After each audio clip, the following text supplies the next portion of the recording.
আসসালামু এভরিওয়ান। আজকে রাতে ডিনারে দুইটা রান্নার রেসিপি নিয়ে চলে আসলাম।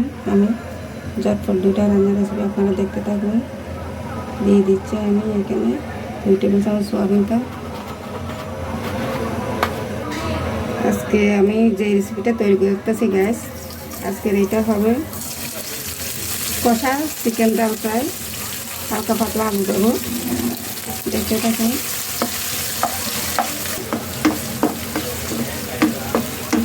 আমার মশলাটা একটু ভাজা হোক, কাঁচা গন্ধটা চলে যাক গ্যাস। আপনারাও পারেন এইভাবে ঝটপট একটা রান্নার রেসিপি তৈরি করতে, অতি সহজে, খুব অল্প সময়ের মধ্যে। তো গ্যাস আমার পেঁয়াজ রসুনটা ভাজা হয়ে গেছে, এখন আমি মশলাটা দিয়ে দিচ্ছি। মশলাটা একটু কষিয়ে নেব। একটু মশলাটা ভালো করে কষালে স্বাদটা একটু অন্যরকম হয়। আপনারাও ভালো করে এরকম কষিয়ে ফেলেন, আমার মতন ঝটপট রান্নাটা করে ফেলেন। তো ফাইনালি আমার হয়ে আসলো মশলা কষাটা। এখন আমি চিকেনটা দিয়ে দেবো।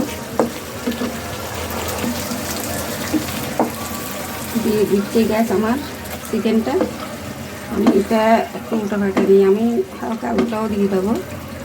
আপনারা থাকেন আমার সাথে।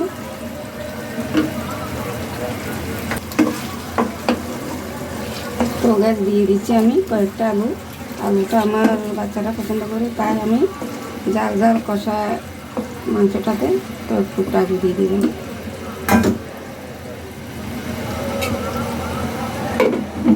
হোক আমার রান্নাটা আমি কি রাখছি। আজকে আমার দ্বিতীয় রেসিপিটা হলো গ্রামীণ ঐতিহ্যবাহী একটা, এটা কি আপনারাই বলেন কমেন্ট করে। এই ভাজাটা আমি করে নেব। ভাজার জন্য দিয়ে দিচ্ছি আমি পরিমাণ মতো তেল, দিয়ে দিচ্ছি পরিমাণ মতন পেঁয়াজ কুচি আর রসুন কুচি।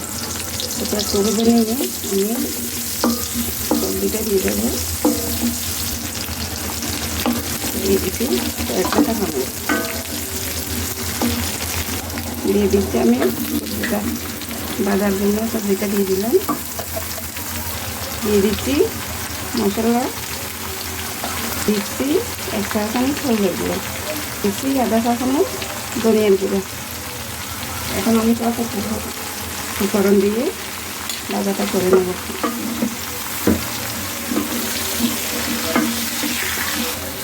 দিয়ে দিচ্ছি আমি স্বাদ মতো লবণ, আর একটু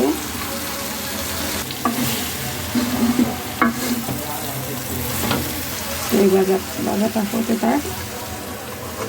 এখন আমি দেখে নিই এই ভাষাটা কি মাংস কষাটা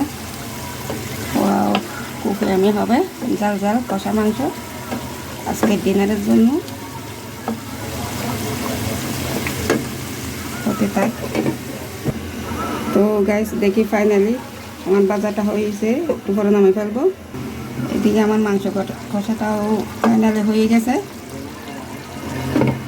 তো আজকের মতন গাইস আমার দুইটা রেসিপি রেডি হয়ে গেল। আপনাদের কেমন লাগছে? পছন্দ হলে আমার রেসিপি দুটোটা আপনারা লাইক কমেন্ট শেয়ার দিয়েন। ভালো থাকিয়েন। Good night.